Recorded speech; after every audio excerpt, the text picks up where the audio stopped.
I have with me a photo here. Maybe we'll be able to move it into the shot if the staff can move it into the shot. And it's just a snapshot of the hundreds of miles of algal blooms on Lake Okeechobee.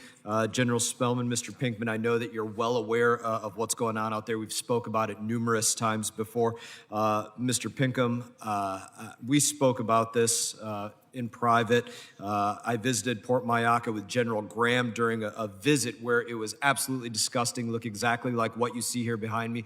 This is the lock and dam. This is where your individuals work right up here. We tried to go out onto this lock and dam right here, and it was so disgusting that we couldn't even breathe. And because it was so disgusting, we couldn't even breathe. We tried to go inside of the building there, and even in the building, it was an unbearable state. We were spitting every couple seconds to get the taste of it out of our mouths. Our clothes reeked for hours thereafter. And my question is, have you spoken with Major General Graham about this, Mr. Pinkham, and has he issued a written report detailing the conditions that Army Corps of Engineers personnel, both uniformed service members and civilians, are being forced to work in these conditions? Has he issued a report on that day? Representative Mast, yes, and as a result of our conversations and in your meeting with General Graham on this, as I laid out in my letter to you, shared how we are relying on Florida Department of Public Health, the Center for Disease Control, and EPA on guidance on the precautions that both visitors and the workforce should be taken at that site.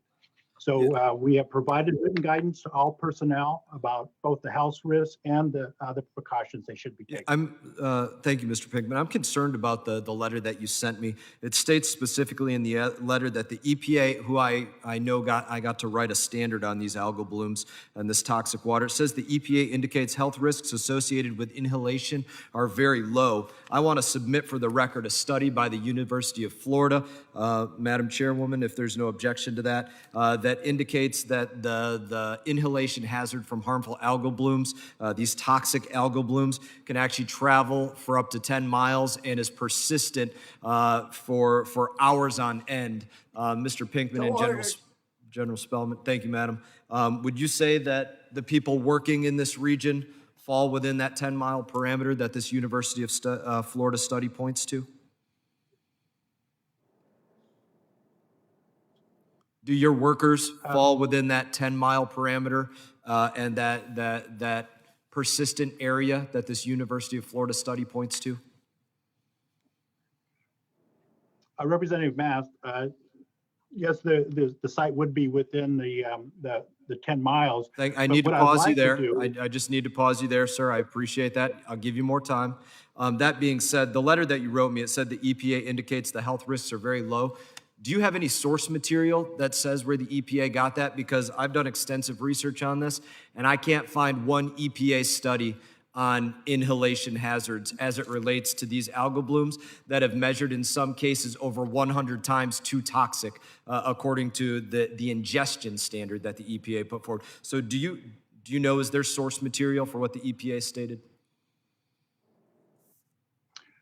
Representative Mast, I'd be happy to follow up and go through EPA to get that source material. I don't believe that there is source material. I appreciate you helping me out with that because I want to read it if there is. General Spellman, I want to go to you quickly here.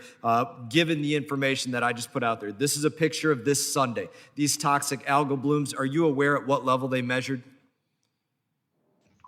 No, I'm not. Okay, that's concerning, especially considering that I wrote you guys a letter talking about the fact that you have uniformed service personnel working directly on top of them and civilian personnel working directly on top of them. It actually measured about 116 parts per billion. That's 16 times more toxic than what the EPA says is okay. And my question to you is simply this.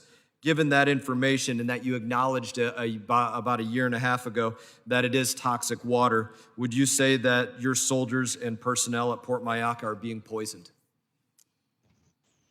No, I would not. I would say we're going to follow the. Are you willing to risk your career on the fact that your soldiers and civilians are not being poisoned?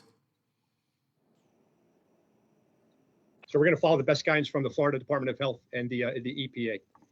Yeah, I'm just going to say this last sentence. I don't take anything more seriously than the safety of the people in my community and the safety of my brothers and sisters in arms. I know you're a uniformed service member. I just gave you pretty damning information about how toxic this is and the fact that your personnel are sitting there breathing it 10 hours a day. Would anybody in this room care if I opened this up? Would you care if I opened this up? No. Why? General, would you care if I open this up in here?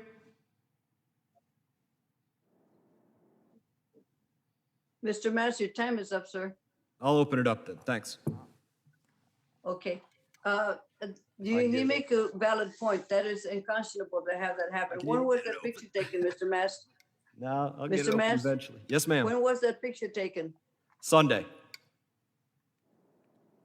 Picture was General, taken I Sunday. hope that the results of his questioning are available to all the committee. This is an important issue for the health of the people that are involved. Mr. Garamendi, you're next.